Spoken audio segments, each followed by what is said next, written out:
あ、なんだこれ。デイブのメガネ？なんでこんなところに？置き忘れたのか？よっへへ。かけてみたら、幽霊が見えたりして。いや、待てよ。もしかして、これを持ってると、呪われる、なんてことがあったら、やべえな。早いとこ、デイブに返すとすっか。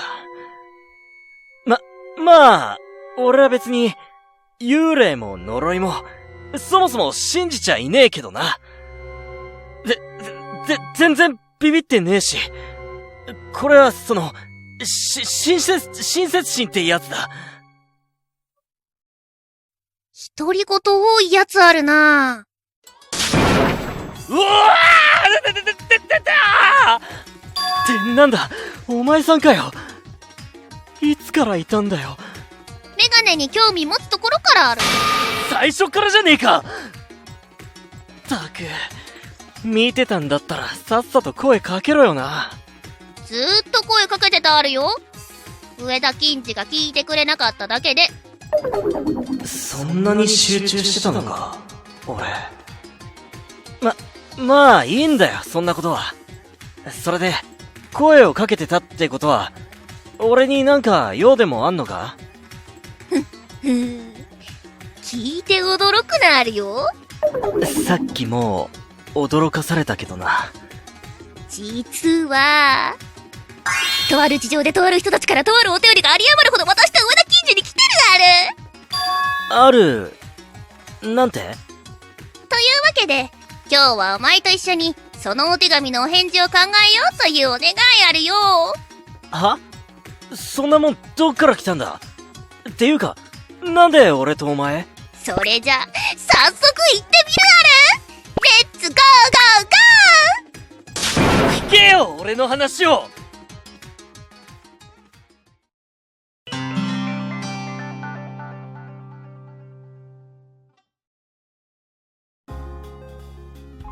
さっきの話をまとめると、俺とお前宛てに来ている謎の手紙っつーやつの返事を考えればいいんだな。そうあれ。なかなか物分かりがいいあるな。ほら、さっさと読むあるよ。なに？このお話は、フィクションです。決してマジに考えず、頭を空っぽにしてお楽しみください。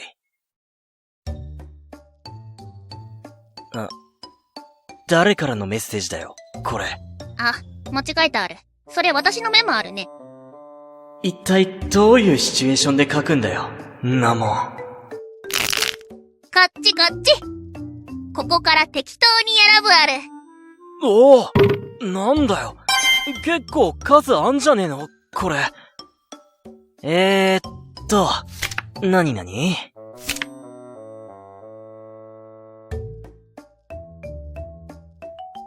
なんかいきなりすげえの来たな。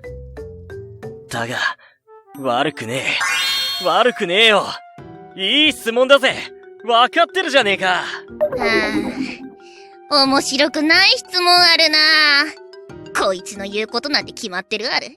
どうせまたスケベーなこと言うだけあるよ。へへ、そいつはどうかな。いいか？意外かもしれねえが、俺はこう見えて、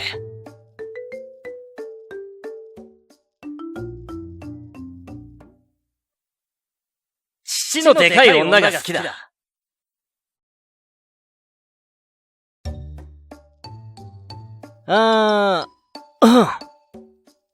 以上。散々まとっといてそれだけやるか。そんなこと1万年と2000年前からみんな知ってるある。ぶっちゃけでかけりゃなんでもいいよな。B？ A？ 貧乳院？論外。夜道には気ぃつけるあるよ。もういいある。さっさと次行くある。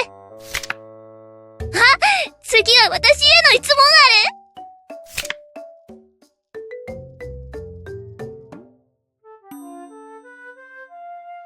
うわ、細かいところまで見てくれてるあるね。私、嬉しいある。シェイシェイ。でも、世界で一番有名なネズミあるよ。黄色なんてお呼びじゃないある。ちょっと考えたらわかるじゃないあるか。おい。それって、もしかしてやばい話になってね。そこまでにしとこうぜ。俺、まだ死にたくねえよ。なんで震えてるあるか？ひょっとして、嫌いあるか？私は大好きあるのに。いや、別に俺も嫌いじゃねえけど、そういう問題じゃなくて、命に関わるかもしれないっていうかさ。ほら私の髪型もあの子を真似してるあるよ。かわいいあるよな。ってことで、もうわかったあるな。正解を答えるある。私が好きなネズミさんはもちろん、ダメだ！その名前を口にしたら、ラッキーちゃんある。は？あー、かわいいある。この愛くるしい見た目、見てるだけで心が洗われるある。りょうさん。何そいつ。さっきも言ったある。ラッキーちゃんある。私の周りでは大人気、超有名なネズミちゃんある。あー、かわいいある。でも、最近この子のことをパチモンって呼ぶ奴がいるのがちょっと悩みある。この子の名前はパチモンじゃなくてラッキーちゃんあるよ。キャラクターの名前ぐらい覚えてあげてほしいある。世界で一番有名なネズミに対して失礼ある。お前もそう思うあるよな。そうだな。失礼っちゃ、失礼だな。およよ？どうしてあるか上田検事。なんか、急にげっそりしてあるね。いや、お前さんが中国帰りって設定でよかったよ。まあ、これでなんとか首の皮一枚繋がったな。気を取り直して、次行くか。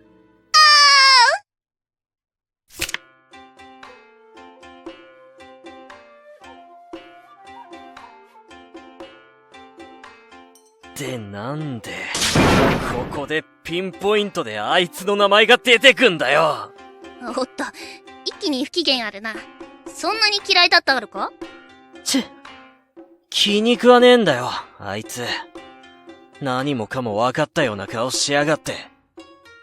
あいつが淡々と今のこの狂った状況を説明してるところを見てるだけで腹が立ってくるぜ。てめえは何様なんだってな。そうあるな。得体の知れないやつってのは理解できるある。あとな。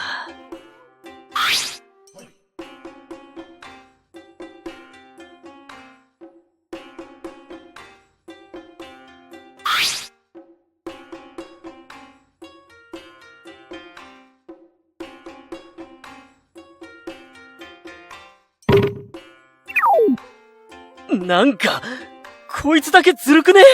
わかるある。それは非常にわかるある。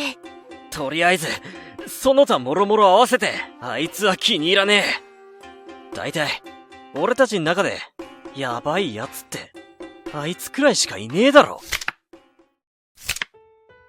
じゃあ、その反対の人は誰やるか？反対？つうと？友達になりたいなって思う人とか。私はもちろん、チサとこの愛ある。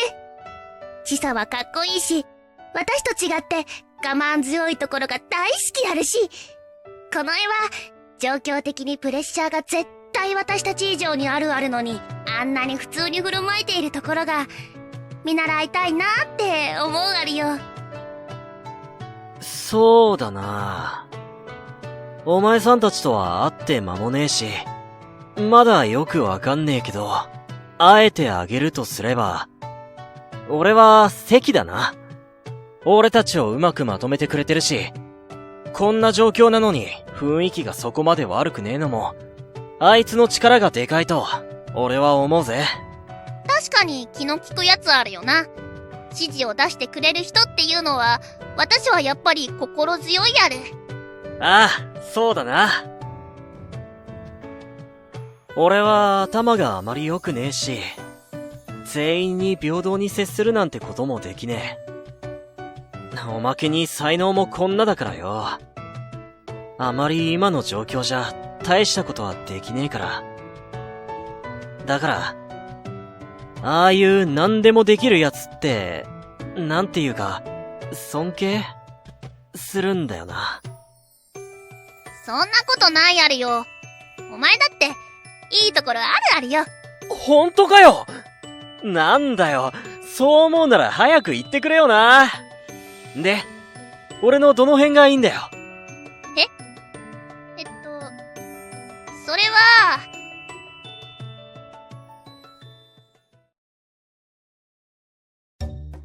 やっぱねえんじゃねえかよ。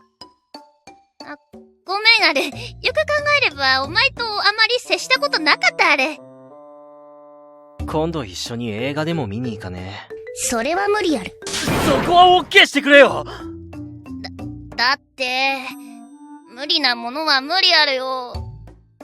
お前さんのそういう意味不明に正直なところ、嫌いじゃねえぜ。むしろなんかいい。さーて次のお便り行くあるよ。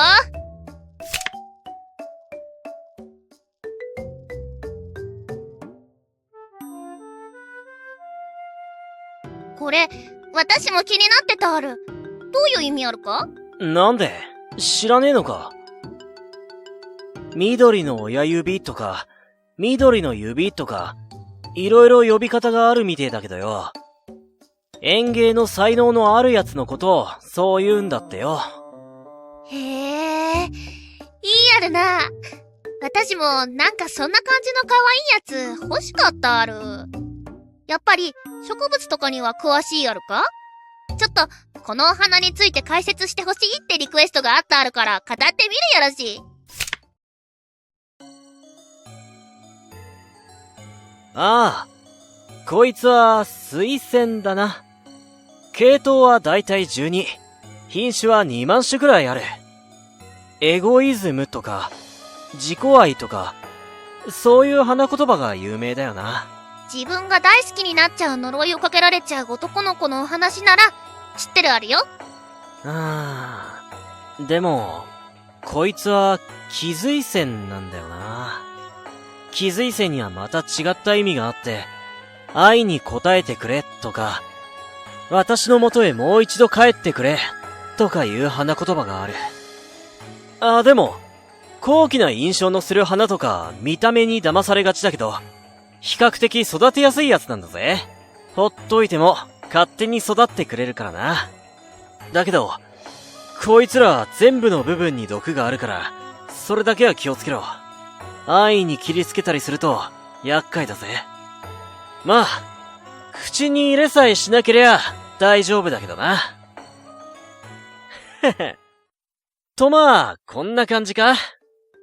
どうだこの知識力。これでちょっとは俺のこと見直しただろ？そこまでお花のことをよく見て大切に面倒を見れるなら、どうして女の子も同じようにできないあるかね？なんか言ったかよ。なーにも。あ、そろそろ時間あるね。時間って、どういうことだよ。まだもうちょっとやろうぜ。なんだか楽しくなってきたし、お前さんとこういう風に話すのも、なかなかいいもんじゃねえか。上田金次、お前。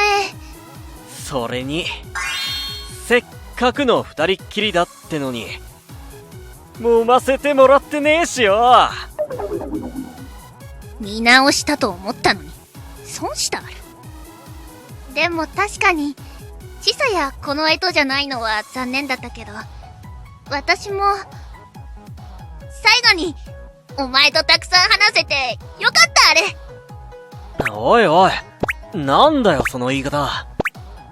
それじゃあまるで、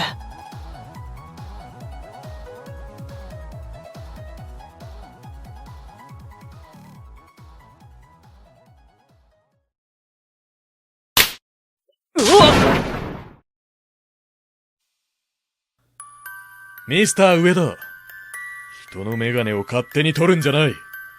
まったく。返してもらうぞ。ああ、悪い。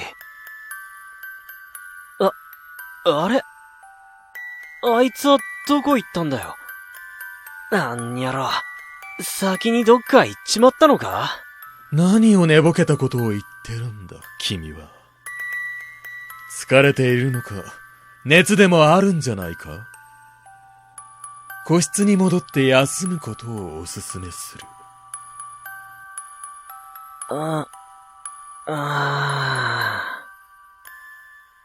夢でも見てたのかな、俺。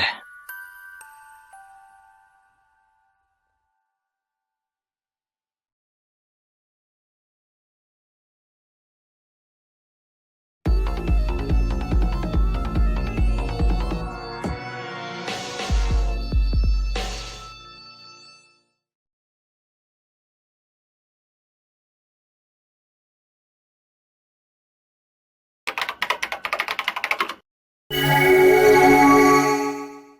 ログラム、起動しました。おはようございます。学園生活支援プログラム、ホールドノバでございます。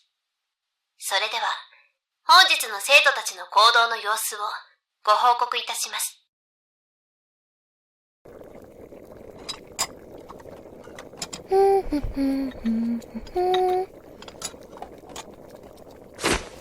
皆さん、お食事の用意ができましてよ。うわー、美味しそうだね。ももりちゃんの料理が毎日食べられることがこの学園生活での一番の楽しみだよ。あら、褒めたって何も出ないし、値下げをする気もないわよ。有料だったのかよ、これ。びっくりドッキリさせてあげるから、それでチャラにしない？ももりちゃん。チャラついた男の手品なんて見ても何の足しにもならないわ。いいからおとなしく私のおもてなしを受けなさい。そして私のお金をおとなしく渡しなさい。い、ある、さす。あれ？お皿が14人分しかないあるよ。私たちは15人あるのに。誰か一人、罰ゲームでもさせられるあるか？ああ、気にしなくってもよくってよ。ここにいる全員の分はちゃんとあるから。わざわざ私の料理なんていらないって断ってきた、ろくでもないお客様がいたのよ。なんだと？そんな美しくないことをする人がいたというのかね。きっとマリ君の料理に毒でも入ってると疑ったのだろう。なんて美しくない心の持ち主なんだ。あんた、一番初めはめちゃくちゃ疑ってたわよね。なるほど。畑見さんですか。彼は僕たちと関わりを持つことを避けているようですから、当然といえば当然ですね。昨日なんてお腹が空いてるだろうと思ってこの私が直々に個室までお食事を運んであげたのに、いらねえの4文字であっさり門前払いを食らったのよ。失礼しちゃうわ。わざわざあんな奴のところに行ったの？どうかしてるわ。それとも、もしかしてあいつに気があるとかじゃないでしょうね。あら、何言ってるの。これはビジネスよ、ビジネス。ここにいる以上、暇を持て余した私のおもてなしを皆さんには平等に受けてもらわなくちゃ困るもの。だから、それを無下に断った彼にはキャンセル料をたっぷり払ってもらうの。どう転んでも、あたいたちはお金を払わないといけないんだね。手口が悪質な詐欺のそれと同じだな。本当に料理が美味しいのが唯一の救いだね。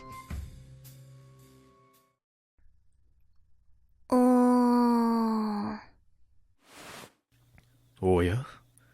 どうかしたのか、ミス島立。そんな締まりのない顔をして。と失礼。君のそれは元からだったな。最後の発言の方が失礼極まりないんだけど。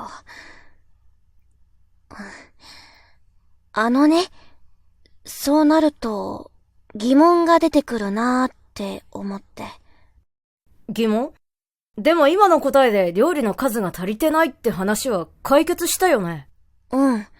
それはそうなんだけど、桃利さんに料理を作ってもらうのを断ったってことは、畑見くんって、ご飯、どうしてるんだろう。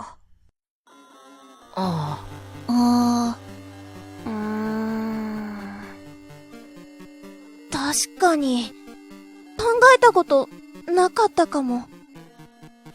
ある意味、この学園の謎よりも気になる謎ですね。なんも食べねえで過ごしてるんじゃねえの？そんなことをすれば死んでしまうぞ。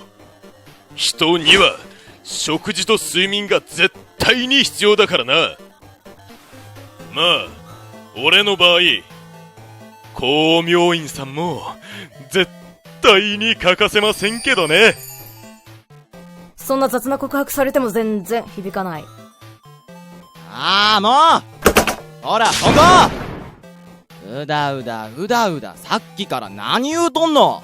わいは今爆裂に腹減っとんねん。早く食わせてな。料理冷めてうまくなくなるのだけは堪忍やで。私もある。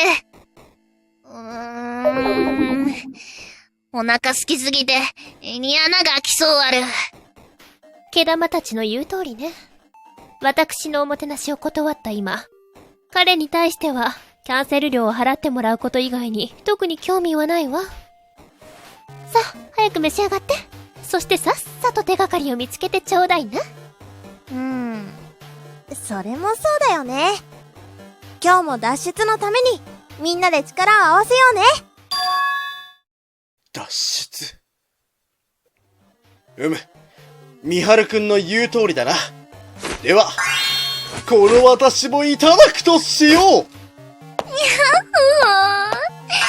ご飯、エッピチリチャーハン、北京ダック。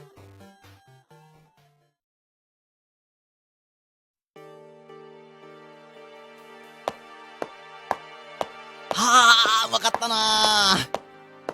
そういえば、飯食う前、なんかの話題で盛り上がっとったけど、しまぽたち何話しとったんやろ。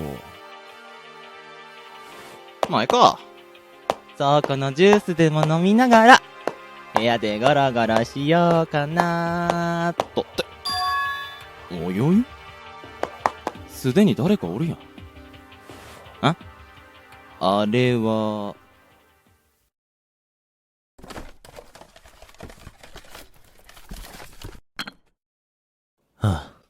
やっぱりここには、ろくに食えそうなものがね。厨房に大量に置かれてる材料を使って、適当に何か見繕うしかなさそうだな。炊事は好きじゃねえんだが、メイドの手を借りるよりはマシか。間違いあらへん。ちょびーっと怖い顔は畑見や。なんかブツブツ言うとるけど、何してんのや。おーい、畑見ー。ごちゃごちゃ言ってても仕方ねえ。やるしかねえな。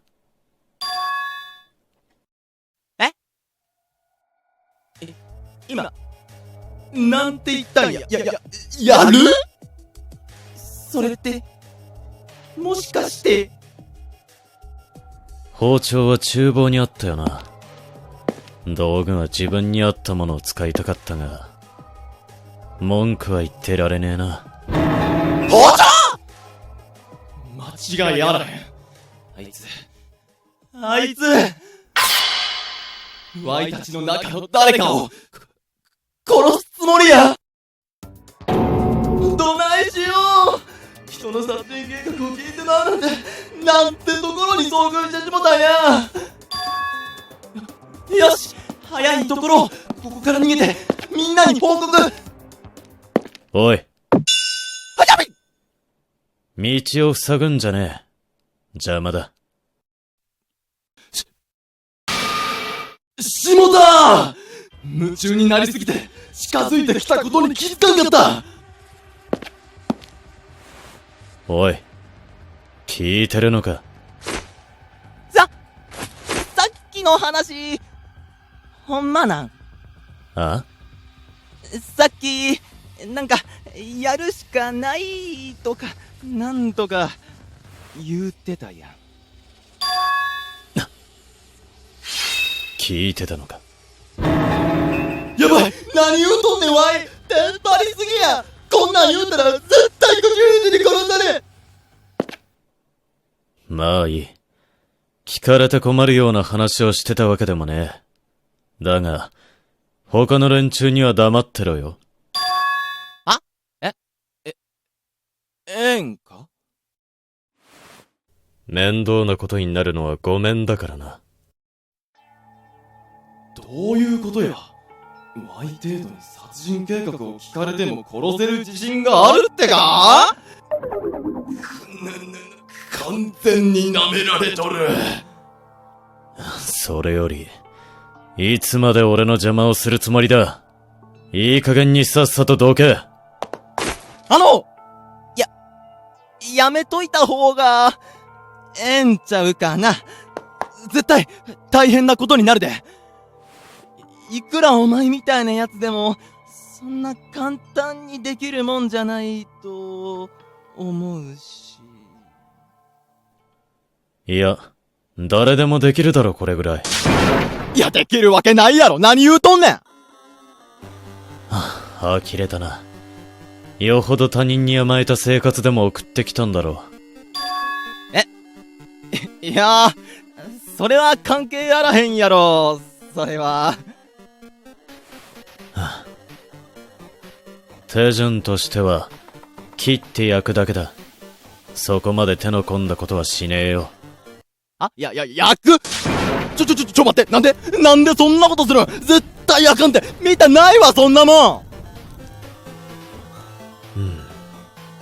焼くのがダメなら、煮てもいいが。あかん。どう考えてもあかんやろ。せめてやるなら切るだけでええやん。なんでわざわざそんな作業追加すんねん。いや、果物じゃねえんだから、何かしら手を加えておかねえと、まずいだけだぞ。まずい？そうか。証拠を隠滅せなまずいってことやな。そんなところまで頭が回っとんのか。用意周到なやつや。あのな、そうは言っても、もし、ワイがこの話、黙ってたとしてもやで、みんなにバレるって可能性もあるやん。細かいことうんぬん考える前に、そもそも、そんなことしとるところ見つかったら、どうすんねん。お前に心配などされなくても、元から隙を狙ってやるつもりだ。面倒事は避けると言っただろう。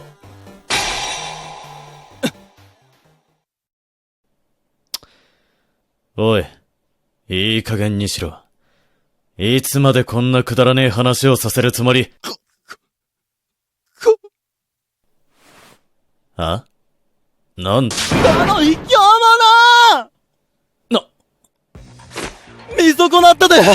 隙を狙うなんて人間やないぞ！男なら堂々とやれや！意地悪！下手ね！ふぬけ！口なし！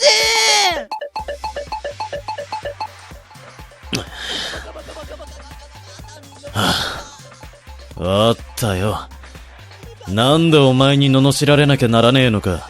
まったくもって意味がわからんが、そこまで言うなら諦めてやる。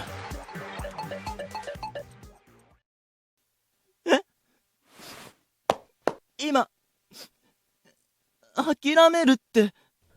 倉庫の即席食品で我慢してやるよ。それで満足だろ。だからもう突っかかってくるんじゃねえ。ほんまに？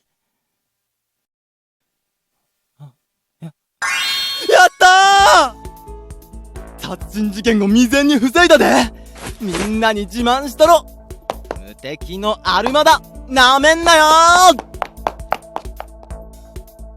あ、しまこ聞いて、あんな。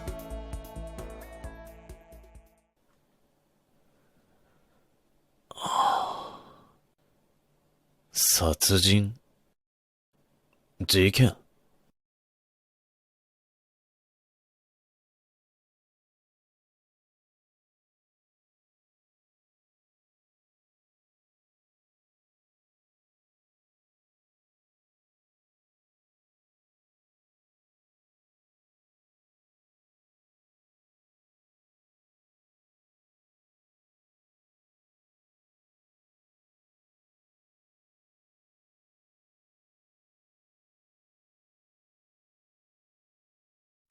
皆さん、おはにはわるということで、両雪目役、草刈りかと申します。ここからは CV コメントということで、そうですね、皆様からいただいたお便りなんかに答えていきたいと思いますので、序盤からグダグダでございますけれども、最後までごゆっくりお聞きいただけると嬉しいです。よろしくお願いします。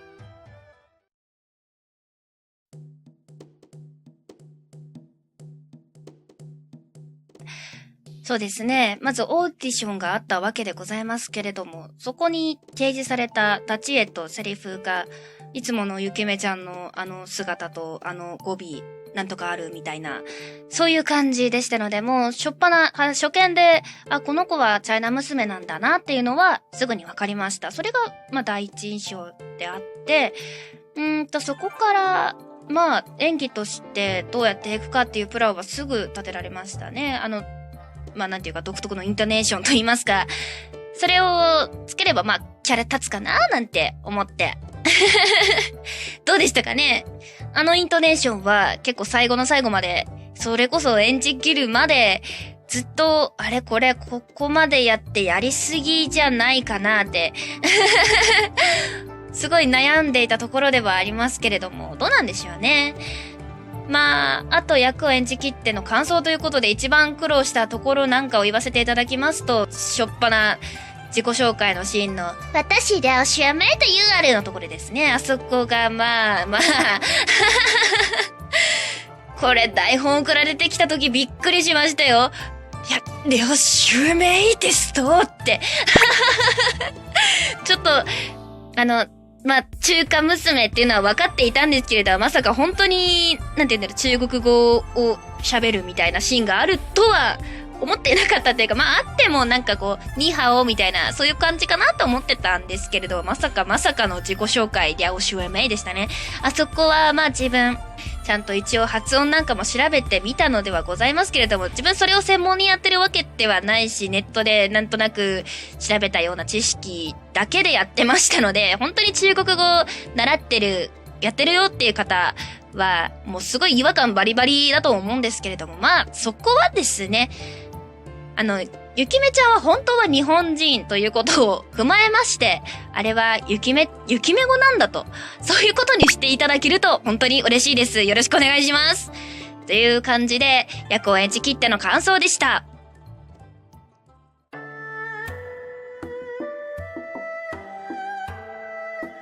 はい、わかりました。ですね、皆さん、本当にたくさんのお便りをありがとうございました。尺の都合上ですね、ちょっと全部読み上げるわけにはいきませんので、何通か私の方で選ばせていただきました。それに対して答えさせていただく、答えていきたいと思いますので、どうかですね、最後まで飽きずに聞いていただけると嬉しいです。よろしくお願いします。しょっぱなの質問にこれを持ってくるあたり、ね。G アフターの監督だなって感じがしますよね。これだからやめられないんだっていう感じで。そうなんですよね。ゆきめちゃんがあんなことになってしまったわけですよ。これを伝えられたのはもう決まる前から告げられてたと思うんですけど、あの時はもうほんとびっくりしましたね。そこからどうやって演じていこうかななんてプランを立ててる時にも、でもこの子死ぬんだよな、みたいな。ちょっとボソッと脳内で流れていく、そんな感じの日々を送っていましたね。あれを見た、死亡宣告を受けた後は、気持ちっていうと、本当に、驚きと切なさと悲しみみたいなのが混ざった複雑な心境だったと思います。本当に、これからやっていくけれども、ゆきめちゃんは死ぬのか、みたいな。動画を見てても、もうパート1始まる頃には自分は死ぬって分かってたんで、このえちゃんとちさちゃんと仲良くしてたりすると、いや、めちゃくちゃ可愛いな、この子たち。でも、そこの一人死ぬんだよなっていう、複雑な心境で動画を見ていて、そう、セリフとかを撮るときも、割と、撮った後に、いやー、録音終わった。ゆきめちゃん死ぬか、みたいな。そういう本当に死ぬってことをいつも頭の中に置いといたっていうか、もう置かざるを得なかったですね。制作陣への印象ということで、もうこれぜひとも答えたい、行きたいお便りでした。と言ってもですね、自分制作陣の中でも監督としかお話できていないので、その監督さんとの面白いエピソードしか話せないんですけれども、これだけはぜひとも皆さんにね、面白い笑っていただきたいエピソードが一つだけありまして、そうですね、ゆきめちゃんの反論ゼリフなんていう話題になったことがありまして、その時に出た監督の一言、こちらを紹介させていただきます。いきますよ。死人に口なし、ゆきめに反論なしです。以上です。もう本当に衝撃でしたよね。そう。これがね、なかなか心にきますよね。でも結構面白いんで。これは紹介しなきゃと思って、ここに持ってきました。監督、これカットしないでお願いします。演じている上で意識していたことはですね、やっぱりイントネーションですね。なんていうか、あれは本当にもう最初に言いましたけれども、これはやりすぎていないかっていうのがすごい悩みでございました。あと特になかったかな。明るい声でやろうっていうのはすごく意識してました。割と地声とは違うんですけれども、でも、ね、ゆきめちゃんの声って言ったら、自分の声とは違うよなって思って、ああいう風に高めの声で演じさせていただいておりました。好きなセリフはですね、もうちさちゃんの部屋に行って言ったセリフですね。どんなに見繕ったって友達には見通しだよっていうやつですね。そこが本当にゆきめちゃんのいいところを凝縮したようなセリフだなって思いました。チアフターでどのキャラクターがお気に入りなのでしょうかということで、こちらですね。はい、いっちゃいます。ですね、第1章、黒の天ヶ谷一星くんが私のお気に入りキャラ、男性編でございます。なんだろうな。彼の結構、序盤の、私を見たまえみたいな、そういうところも本当に好きだったんですけれども、彼がね、化けの皮が剥がれたっていうか、黒ヶ谷くんがですね、出てきた時の瞬間も、かがりやさんの演技もあって、すごく素敵な場面となりましたし、本当に演技でもう本当に彼にどんどん引き込まれたと言っても過言ではありませんね。白黒っていう関係はもう最初から告げられてはいたので、自己紹介なんかを見るときは、こいつはゆきめちゃんを殺すんだっていう、結構恨みのこもった眼差しで見ていた感は否めないんですけれども、でも、なんていうか、そのおかげで、こいつボロ出さねえかなって結構、きつい目で見ていたかもしれないんですけど、そのおかげもあって、なんていうんだろう、天ヶ谷くんのこと結構考えるなんていう時間も、他のキャラクターに比べて結構あって、それでかな。天ヶ谷くんのことを本当にどんどん好きになっていって、それで黒髪の姿ですよね。めっちゃ好みと思って。そんな感じでしたね、天ヶ谷くんは。そこからの臆病者だ、臆病者じゃないっていうくだりがあって。まあそこがゆめちゃんのね、いいとこ悪いところっていう話題にもつながるわけでございますけれども、彼はね、まあつぼし疲れたら人間誰しもそうじゃないよって否定したくなるものですし、それが結構彼の場合は動機も相まって過激なものへと変化してしまったわけですけれども、そういう悲しい背景もあり、なんていうのかな、もうちょっと報われて欲しかったな的な意味もあって好きなキャラクターです。女性キャラで言うとね、これはもうマリンちゃん一択なんでございますけれどもマリンちゃんに関してはちょっとね長くなるので以上です。さて皆様、ここまでお付き合いいただきまして本当にありがとうございました。ですね、私の番はそろそろ終わって、次回のですね、上田金次役のラグナさんに回したいと思います。皆さんどうでしたかね？楽しんでいただけたら本当に嬉しいですけれども、まあちょっと多少グダグダな面もありましたけれども、それでもゆきめちゃんへの愛が伝わっていたらいいなぁなんて思っております。また、もしどこかでお会いできましたら、ね、ぜひともよろしくお願いいたします。そんな感じで、両ゆきめ役、草加里香でした。皆さん、ありがとうございました。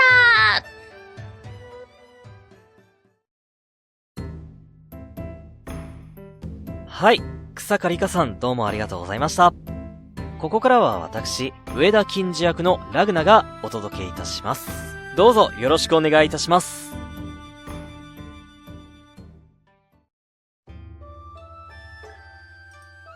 はい。第1章終了後の感想なんですけれども、もう第1章が終わったんだなっていう気持ちですね。というのも、一番最初のプロローグが公開されたのが去年の5月なんですけど、それからだいたい1年ぐらい経ったっていうことを知って、やっぱなんか早いなと思いましたね。まあ、楽しみにしているものを待ってるとこんなに時間が流れるのが早いんだなと。動画も台本も、もう僕全部楽しみにしましたからね。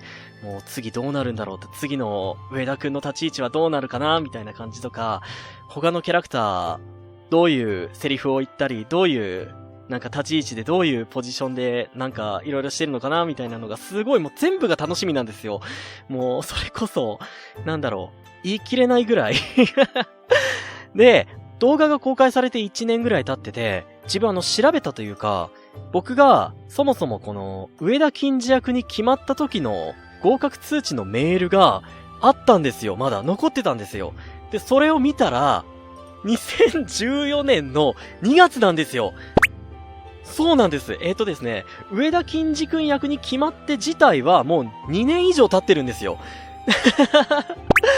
いやーでも、そう考えると結構付き合いが長いんじゃないかなと思う。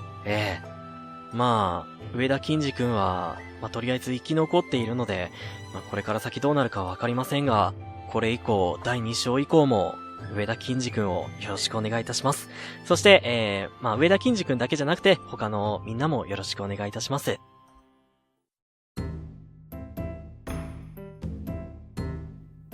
あ、お便り来てるんですね。私宛てにも。まさか、いただけるとは思わなかったんで、本当にありがたいです。上田金次くん役の私が、心を込めてお答えいたしますよ。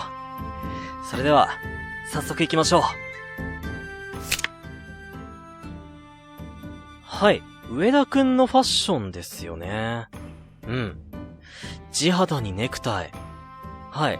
これを私がどう思いますかということですよね。いや、いいんじゃないでしょうか。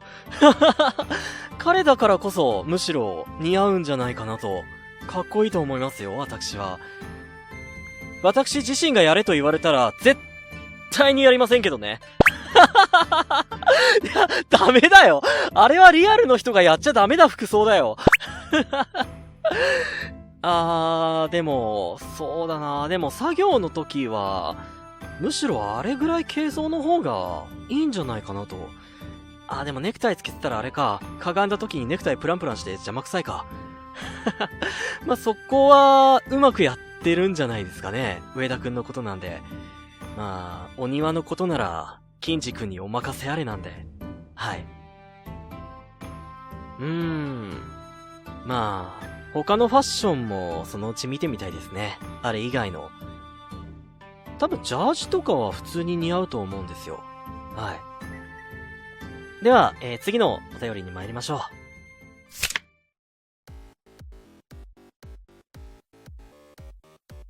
そうですね。上田くんは、そうですね、女の子が好きなんですけれども、これは、私自身に対してのことでよろしいんでしょうかね。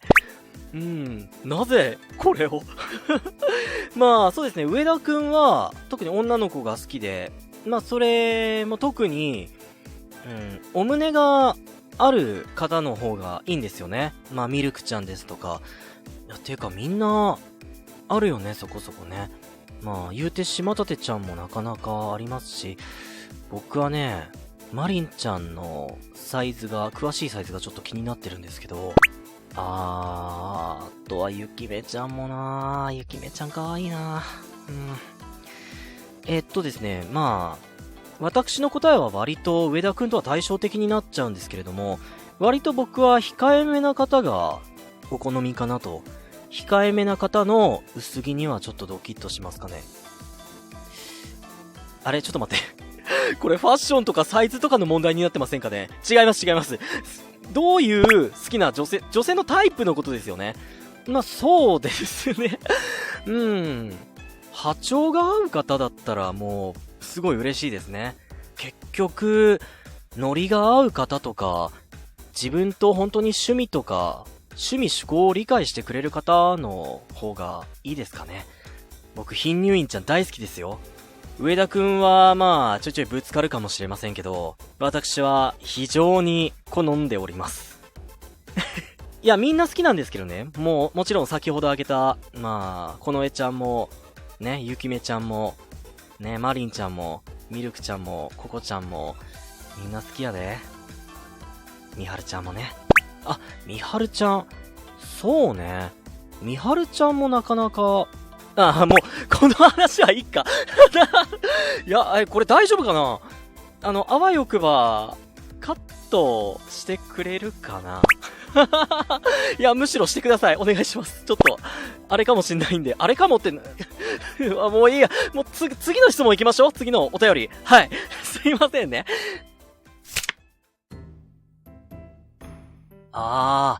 キャラのオーディションありましたね。もうだいぶ前のことですか。懐かしく感じるんですけれども、そうですね、このキャラを選んだ理由っていうのは上田金次くんを選んだ理由ですよね。そうですね、今までというか今もなんですけれども、あまり演じる機会のない役柄なんですよ、上田金次くんは。なので、こういったタイプのキャラクターって、ちょっとやってみたいなっていう、ね、憧れはあったので、でも今もすごい大好きで楽しくやらせていただいております。女の子のキャラに対して本当に軽い感じで接していくキャラっていうのも自分はあまりやらないんで、どちらかというとですね、普段演じるキャラクター的には、関くんのようなタイプのキャラクターが多いというか、要するに地味なキャラというかでも僕オーディションで関くん受けてないんですけどねいやでも今でもちょっと受けてみればよかったなとは思ってますよ。オーディションで、そうだね、演じてみたかったキャラはそうだね、関くんもそうですし、あとは、どうだったっけな。でも、やってみたかったキャラと言われれば、僕は天ヶ谷くんですかね。天ヶ谷一星くん。やってみたかったですね。ちょっと、一箇所やってもいいですか？ちょっと言いたいセリフがあるんですけれども。言いたいセリフというか、それではちょっと、突然ではありますが、ちょっとやってみたかったんで、やります。勝手にやります。ごめんなさい。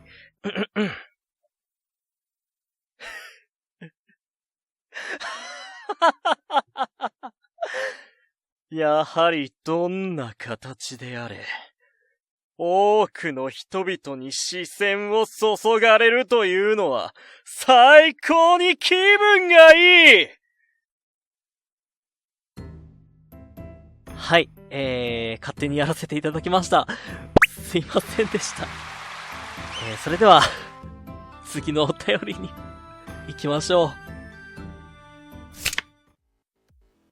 演じてる上で意識してること、または好きなセリフなどがあれば教えてほしいですとの質問ですが、そうですね、演じてる上で意識してることは、まあ、そうですね、上田くんって、まあ優しい子なんですけど、僕本人の中では、優しすぎないようにやるっていうことは意識してますね。というのも、僕の中で本当に優しい子っていう風に意識をしてやると、ただの優男になっちゃうんですよ。なので、上田くんはそういうタイプの子ではないので、やっぱ、やんちゃな部分というか、本当に悪ノリをする部分も出していかないといけないんで、そういうノリを残しつつ、まあ、優しさもやっぱり入るんで、オラオラ系っていうのを自分の中では一応意識してやるんですけど、結構、でも、自分の中には本当になかった役なんで難しいですけど、本当にやりがいがあるんで、もう演じるたびにもう思い入れが強くなっていくんですよ。答えになってるかな。あと、そうですね。好きなセリフですか。好きなセリフと言ったらそうですね。まあ、僕的に個人的に嬉しかったものなんですけれども、学級裁判の2回目の時に、あそこですよ。もっといい女いるだろうの後に発した言葉ですよ。あ、そうか。貧乳院だから変装しやすかったんだな。あそこが大好きです。で、その後の貧乳院ちゃんのちょっと喧嘩売ってんのって言ってるところのやりとりが待ってましたって感じで、もう本当に好きなんです、あそこ。もう、あそこのやりとりだけをもう何度も何度もリピートしてましたから、私は。もう待ち望んでたやりとりです、私は。あとは、好きなシーンになっちゃうんですけど、まあ、僕の出てるシーンではなかったんですけど、パート5の最後のゆきめちゃんと、その貧乳院ちゃんとこのえちゃんの3人でやりとりをするパート。まあ、僕自身ここではまあちょっと多くは語らないんですけれども、あのシーンは何度もリピートしてみました。本当に、知ってたはずなのに、もう、まるで初見かのように、もう衝撃を受けたんで。いやー、そこは良かったですよね。あとこれもシーンに関してというかセリフなんですけど、学級裁判が終わった後なんですけれども、彼に対して、まあ、僕自身はセリフで言ってないんですけど、お前さんは犯人じゃねえって信じてた俺がバカみてえになるじゃねえかっていうセリフがあったと思うんですけど、あれがもうあの一言がもう裁判中にはたみくんやこのえちゃんに食ってかかってた理由の答えにはなってるんじゃないかなと思いますね。はい。